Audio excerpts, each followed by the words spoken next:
ได้พอกินไปบ่กินเลย ไปไปกันน่ะเลยทายขอเฮาน้องทายก็พอไปกันมึงกันครบเลย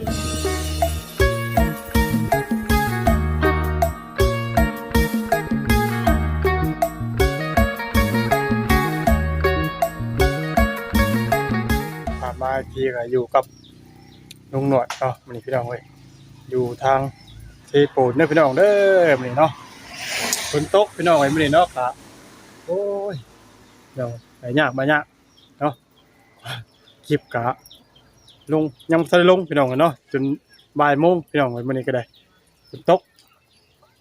แห้งเป็นตะไดน้ำท่วมพี่น้องเว้ยเนาะแล้วก่อนอื่นก็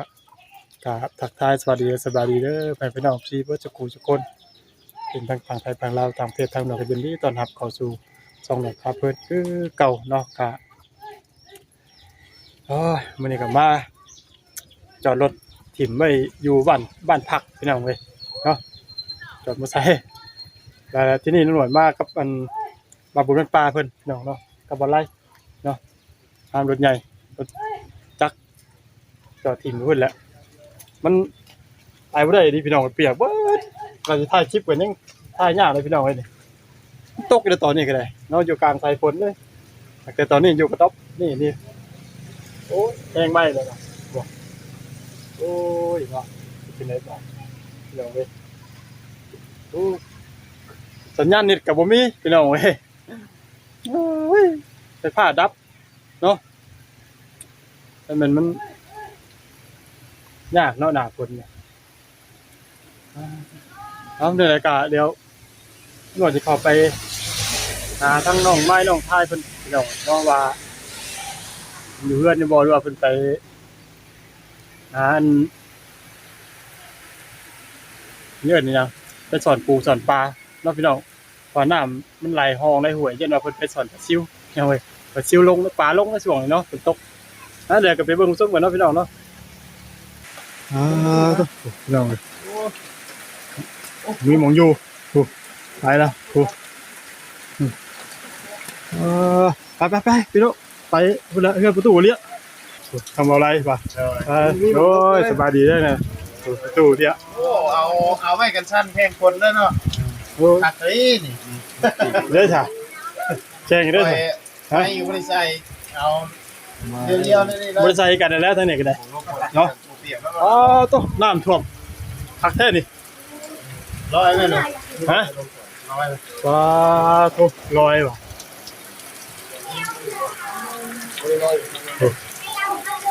ลองเลยน้ำโอ้ถ่วมมันต้นกล้วยเดี๋ยวจะไปสิทุกเด็กนี่โอ้มองต้นนั่นถูก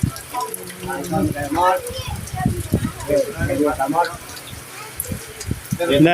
เฮ้ยสิบาดเจ็บตู้เด้อเลยเนาะเป็นเพื่อนใหม่เรียบร้อย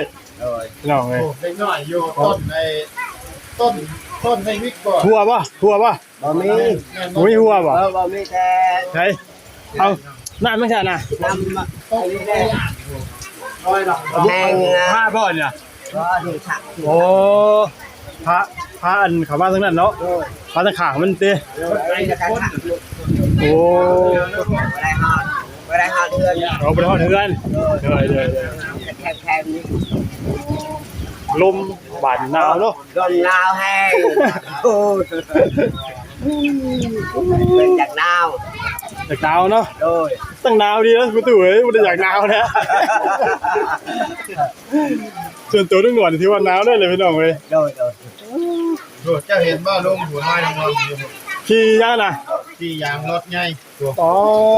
ไข่เราเห็นบ่อยเนาะบ่พี่น้องเฮ้ยขี่ยางรถลอยลังอยู่เอาจักบาทดูตู่ไปร้อยบาทดูฮะเอาลอยตายแล้วไหวแล้วเลิกเลยพี่น้องเลยเพราะว่า คิดว่าปลายไม้นั่นน่ะเห็นแต่ปลายเนาะเป็นห่วยว่าตู้น่ะ แล้วว่ามองแล้วไปไปแล้วแล้ว มองไปไม่แล้ว เขาใช้หันรถโอ้ยเอาปะอยู่หันแล้ว ก็เยอะนะลงมาได้เนาะ ได้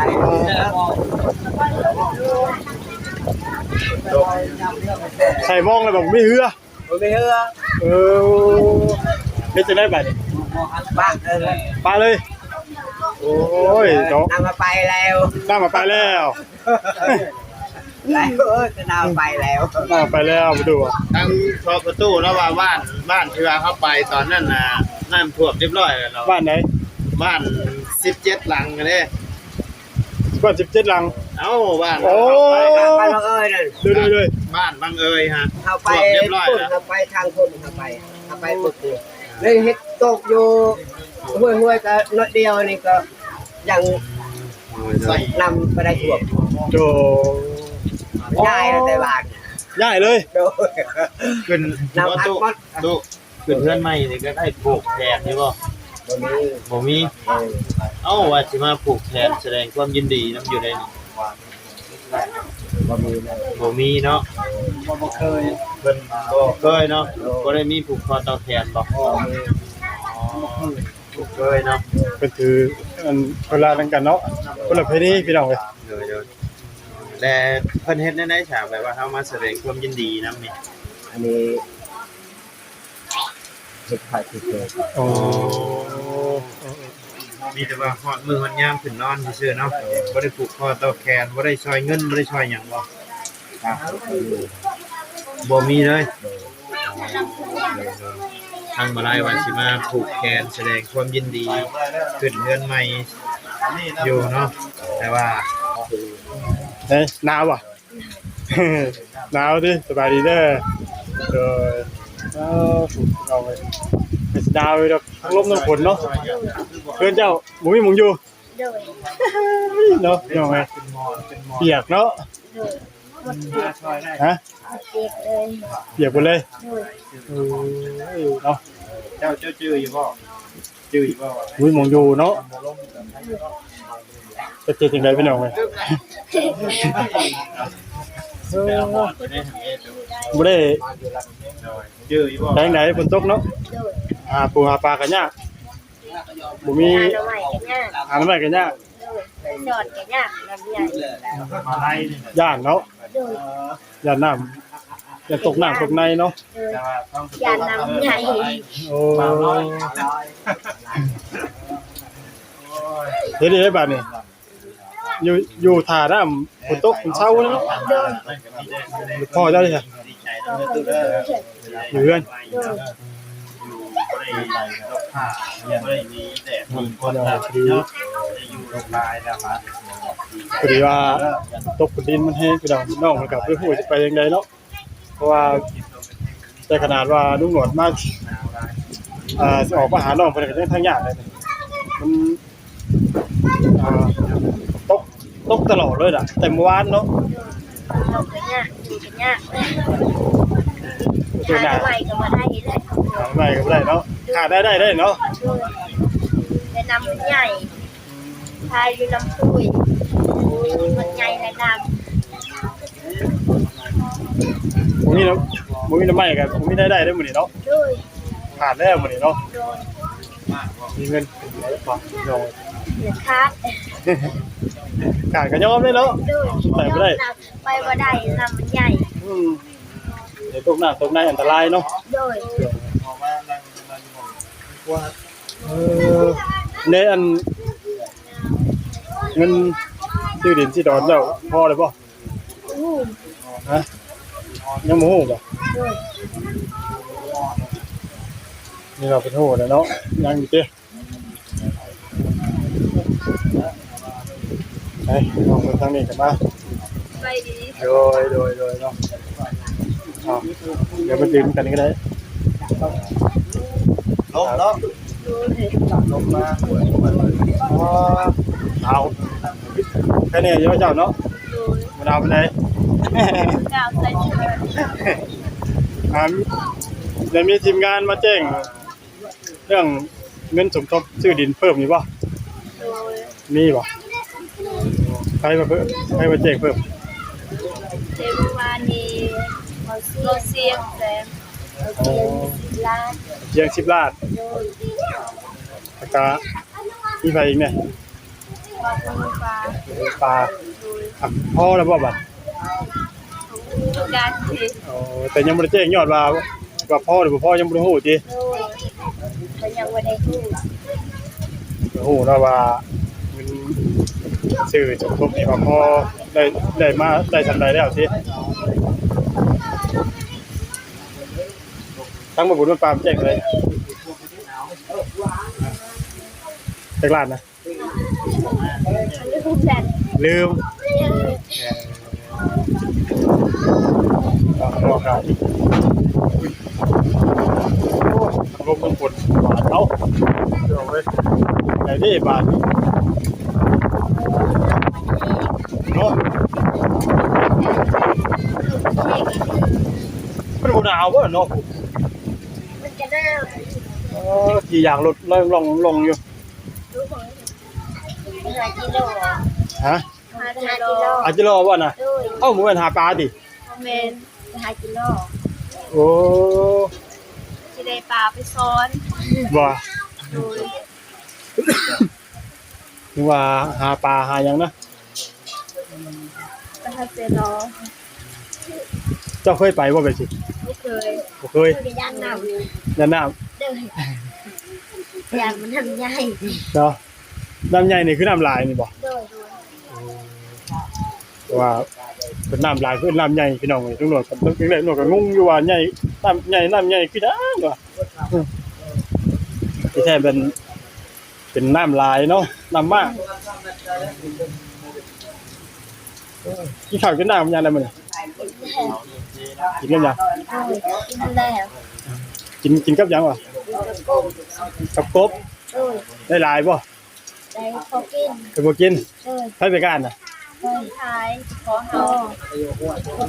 น้องทายก็พอ โดย ไปกันมึงกันกบ โดย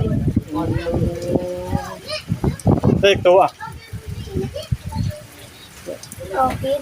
แล้วจังว่าจักตัวไอซิ 10ตัวตัวใหญ่บ่ตัวพี่น้องน้องทายน้องกับพ่อไปพากันไปกันกบเมื่อคืนนี่ โดย แต่น้องบ้านบ่ได้ไป บ่ได้ไปหนาวแล้ว หนาว โดยไปจังหวัดนี้สิเทือแล้วไปที่คนปลา โอ้เจ้าไปแต่กลางเว้นแล้ว โดย กลางเว้นเมื่อยแล้วกลางคืนมากก็เลยบ่ได้ไป โดย ข้างนอกไปแทน โดยค่อยไปซ่อน เออ แล้วไปซ่อนแล้วไปซ่อนกบอีก ไปสอนแล้วไปสอนกบอีก พี่น้อง ต้น ไป ยัน ไปซ่อนตามเทือเขาซีแต่ว่าน้องไปว่าหนาวอยู่เรือนก่อน ถือว่าขยันดีเด้อพี่น้องเว้ยน้องเพิ่นก็ได้เนาะเป็นผู้น่าสงสารนี่เนาะเออก็เรื่องเงินดินดอนต้นหญ้างบนี่ก็คือสิพอแหละเนาะแต่ว่าอาจสิน้องเพิ่นอาจสิยังบ่ฮู้ว่าแจ้งยอดนี่พอได้มาส่าใดเนาะในราคาเท่าใดดินน่ะ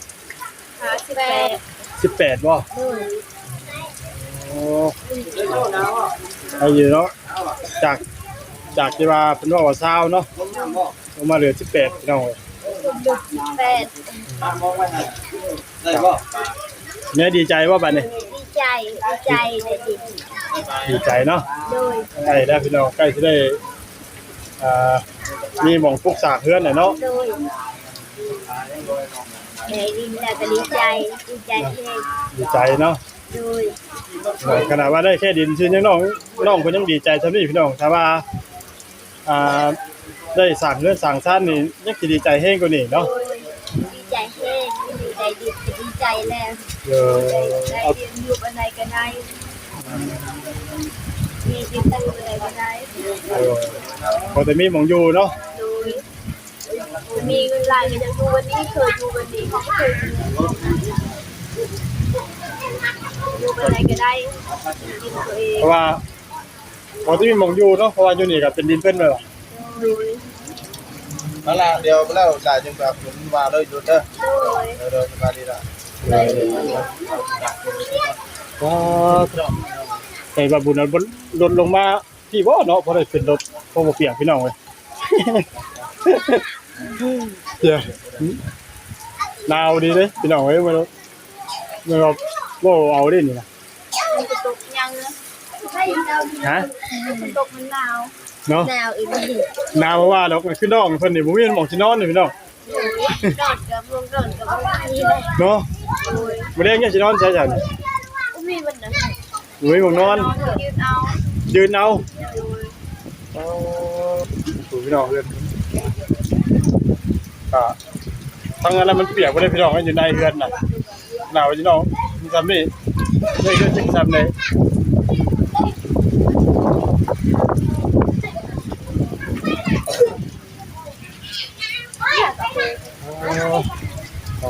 ทำก็ได้เป็นเนี่ย เดี๋ยวอัน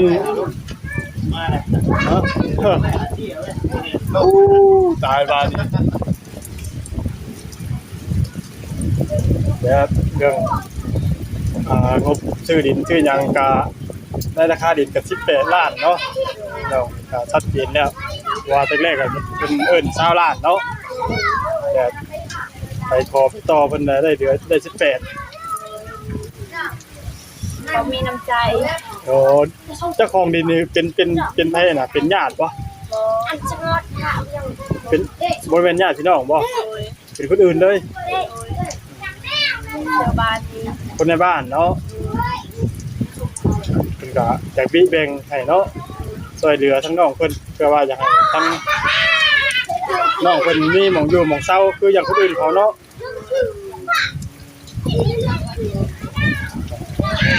เดี๋ยวผมยินดีเด้อที่ว่าสิได้เนาะจ้ะเนาะทุกหมดก็หนาวพี่น้องเว้ยลมก็จะได้ขอจบคลิปเพียงเท่านี้ก่อนเนาะเพราะว่ามันบ่ต้องหนวดบ่ได้ใส่ไม้พี่น้องยันว่าพี่น้องบ่ค่อยได้ยินอยู่นี่ครับเนาะอากาศมีแต่ให้ทั้งน้องไม้น้องทายเนาะลำลาทั้งน้องพ่อแม่พี่เลยเนาะสวัสดีเด้อน้องเด้อโอ้ยเด้อน้องพี่น้องก็จักพี่น้องเพิ่นจะได้ยินได้บ่พี่น้องเสียงเขานั่นแหละน้องดูแลไปแล้วเพื่อนพี่น้องเสียงเพราะว่าไม้ก็บ่ได้ใส่ไม้ก็บ่ได้ใส่พี่น้องเนาะโอ้ยกลับมาถามมาไทยเพิ่นเนาะเรื่องงบประมาณเรื่องซื้อดินซื้อดอนพี่น้องเนาะก็เพิ่นก็บ่มีดอกแต่ว่าถามได้ว่าเพิ่นมีสำไรแล้วเนาะพี่น้องเนาะว่าเพิ่นพอหรือบ่แต่ว่าทั้งทีมงานแจ้งแล้วว่าพอแล้วพี่น้องเนาะแต่ว่ายังบ่ได้นัดมื้อหมายสิจ่ายเนาะพี่น้องเนาะถ้าทั้งเบาจันเพิ่นก่อนว่าซั่นเนาะเบาจันเพิ่นมาค่อยนัดหมายทั้งเจ้าของดินเพิ่นเนาะจ่ายเงินจ่ายค้ำเพิ่นพี่น้องเนาะการน้องหน่วยก็ขอจบคลิปเพียงเท่านี้เด้อพี่น้องเนาะฝนตกฟ้าลงแน่ก็เสียงก็บ่ค่อยตัดค่อยแจ้งพอเท่าใดเนาะพี่น้องขอโทษขออภัยนำก็มีแต่ขอบคุณทั้งพ่อแม่พี่น้องที่บ่จุกทุกคนเนาะที่เข้ามากำลังใจทางลุงหนวดและอาจจะได้มีแฮงสุขภาพร่างกายและร่ำรวยตลอดไปสวัสดี